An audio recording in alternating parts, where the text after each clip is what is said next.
Hello everyone, good morning. आप सब कैसे हैं? ये व्लॉग मेरा ना मॉर्निंग से स्टार्ट है, सो मैंने सोचा आपके साथ शेयर करते हैं। और जितना मेरा दिन से लेके नाइट तक का रूटीन था वो मैंने इस व्लॉग में शेयर किया है, मॉर्निंग टू नाइट का रूटीन। और यहाँ पे मैंने कुछ एक वेलकम मंगाया हुआ था मीशो से, तो बहुत ही अच्छा आया है, मुझे पर्सनली बहुत पसंद आया। और अगर आपको इसका लिंक चाहिए होगा तो बताइएगा, मैं ज़रूर प्रोवाइड करवा दूँगी। और ये वेलकम सच में बहुत खूबसूरत था। और इसकी मतलब क्वालिटी वगैरह आप देखेंगे ना, वुड वगैरह देखेंगे तो इसका जो एमडीएफ बोर्ड वगैरह था बहुत अच्छा क्वालिटी का था। तो मुझे तो बहुत अच्छा लगा और बहुत सस्ता भी था, कोई बहुत महंगा नहीं था।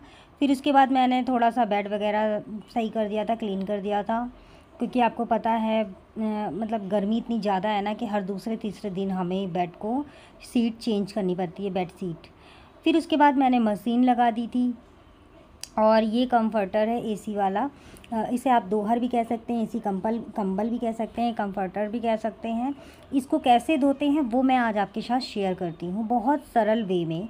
और इसमें ज़्यादा आप अगर कुछ करेंगे ना तो ये ख़राब भी हो सकता है, क्योंकि ये 3 लेयर्स का होता है। इसमें मैंने ना जो नया वाला चादर मंगाया था, इसकी वीडियो मैंने जो पोस्ट की थी, वो चादर भी मैंने इसी में ही बेडशीट डाल दी थी। इसको पहले मैंने इसमें लिक्विड वाला शर्फ डाल दिया था और इजी डाल दिया था, फिर इसको मैंने धोने के लिए डाल दिया था। इसके बाद मैं फिर इधर किचन में आ गई थी, मैं यहाँ पे दाल धो रही थी, क्योंकि मुझे आज अरहर की दाल बनानी थी और चावल बनाना था। तो मैंने कहा कि पहले मैं बना लेती, क्योंकि उसके बाद फिर मेरे पास बच्चे आ जाते हैं समर कैंप की, ये तो आप लोगों को पता ही है, मैंने बता रखा है। तो बस दाल चढ़ाई यहाँ पे मैंने। और इस समय पे आमी आ रही है, तो आपको पता है ना, हरी आमी बहुत अच्छी लगती है, किसी भी दाल में आप डाल के बनाइए। सीताफल होता है, हमारे यहाँ कद्दू भी कहते हैं, सीताफल भी कहते हैं, पेठा भी कहते हैं बहुत जगह, तो उसमें भी आप डाल के बना सकते हैं। लौकी में इवन डाल के बनाइए, ये आमी जो कच्ची होती है बहुत टेस्टी लगती है सब्ज़ी इसकी। सो मैं सोच रही थी कि दाल में आमी भी डाल दूँगी, सो बस मैं वही छील रही हूँ। और मैं यहाँ पे सिर्फ वही डाल रही हूँ जो नॉर्मल मसाले पड़ते हैं, हल्दी, नमक मिर्च थोड़ी सी मैंने डाली थी, लाल मिर्च, और मैंने आम को डाल दिया था। इस समय पे मैं ना जो सेंधा नमक होता है ना, मैं उसे यूज़ कर रही हूँ, पिंक सॉल्ट को, क्योंकि मैं ना 7 वीक मतलब वीक में जो 7 डेज़ होते हैं, कभी मैं मतलब वाइट वाला नमक यूज़ कर लेती हूँ और कभी मैं ये। और यहाँ पे मेरे बच्चों की एक्टिविटी हो रही थी, तो ये फादर्स डे की एक्टिविटी करवा रही थी मैं ये, तो बच्चे वही बना रहे थे। और मैं यहाँ पे कपड़े सुखाने के लिए कंफर्टर डाल रही थी एसी का। मैंने सोचा कि आप लोगों को दिखा देती हूँ कि ये बहुत मतलब इसका कपड़े जो होते हैं ना, वो एक्चुअली कॉटन होता है और सॉफ्ट बहुत था, तो इस वजह से इसे ना एकदम सॉफ्ट वे में ही, और जो मशीन में सॉफ्ट का ऑप्शन होता है ना उसे ही चूज़ करिएगा, जो बेबी का केयर के जो कपड़े होते हैं ना उसको यूज़ करिएगा, उस बटन को। और उसके बाद ना फिर मैंने इसे, धूप इतनी ज़्यादा थी कि मतलब कपड़े फैलाने का मन नहीं था, लेकिन पर मैंने फैलाएं, क्या करूं, वरना शाम तक ये सूखेगा, सूख तो जाएगा, इतना भी काफ़ी मोटा नहीं है ये, बिल्कुल थिक नहीं मानेंगे, थिन है ये, थिक तो नहीं है।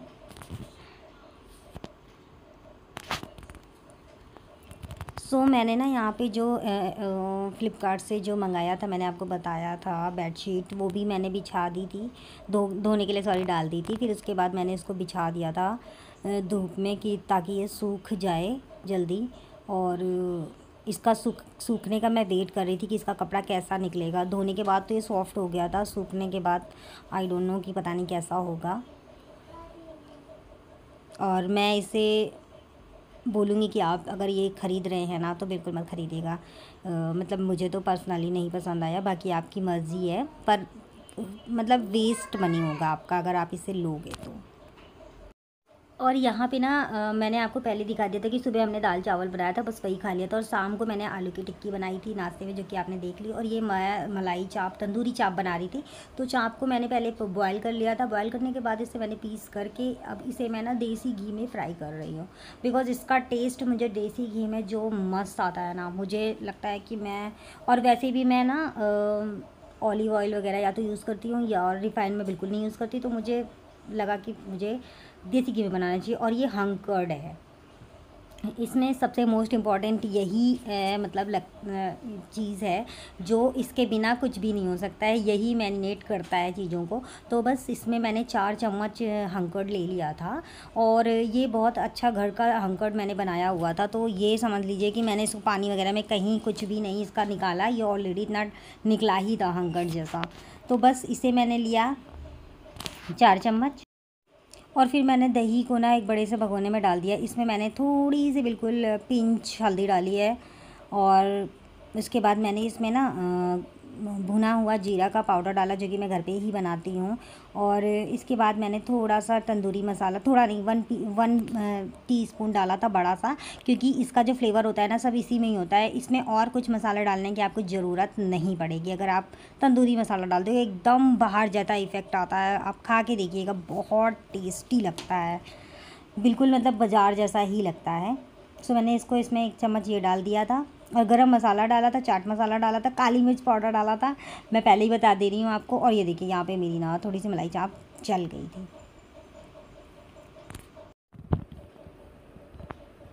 इसमें मैंने सब कुछ डाल दिया था। बस इसके बाद मुझे मैरिनेट करना था। मैंने शिमला मिर्च वगैरह सब कुछ काट लिया था, प्याज को भी, और बस इसे मिक्स कर देंगे इसी में ही अच्छे से इसे फेंट कर। और हाँ, काला नमक और सफ़ेद नमक दोनों डाला था, वाइट नमक जिसे कहते हैं, ब्लैक सॉल्ट और वाइट सॉल्ट दोनों मैंने डाला था और बहुत अच्छे से इसको मैंने मिक्स किया था। और उसके बाद मैंने इसे मिक्स सारी चीज़ें एक साथ डाल दी थी। और हाँ, जिंजर गार्लिक का पेस्ट बिल्कुल मत भूलें, ये भी बहुत इम्पॉर्टेंट इसका हिस्सा है एक, जो कि इसके बिना मसाला बिल्कुल बेकार लगेगा आपको। और यहाँ पे मैंने अच्छे से मिक्स कर लिया था और इसमें मैंने फ्रूट क्रीम डाली थी अमूल की। ये ना मैंने और इसको ना मैंने 15 मिनट के लिए, सॉरी 1 घंटे के लिए मैंने फ्रिज में मैंने मसाला रख दिया था। उसमें ही मैंने इसको उसके बाद इसमें जो टेस्ट आता है ना, गजब का आता है, मलाई चाप है। और यहाँ पे मैंने बटर से इसे तवा में बनाया था, तवा बिकॉज आज मुझे तवे वाला खाना था, तो मैंने तवे पर ही बटर डालकर बनाया था। और जितने भी फ्राई करने वाली चीज़ होती है वो मेरे हस्बैंड करते हैं, बिकॉज उनका मतलब वो पता नहीं किस टाइप से फ्राई करते हैं कि बड़ा टेस्टी लगता है, एकदम करारे करारे से, एकदम बाज़ार जैसे बने थे, फ्लेवर बिल्कुल मार्केट जैसा आया था। और यहाँ पे ना मैं आपको दिखा रही हूँ कि देखिए ये मतलब 1 घंटे बाद ये ऐसा हो गया था।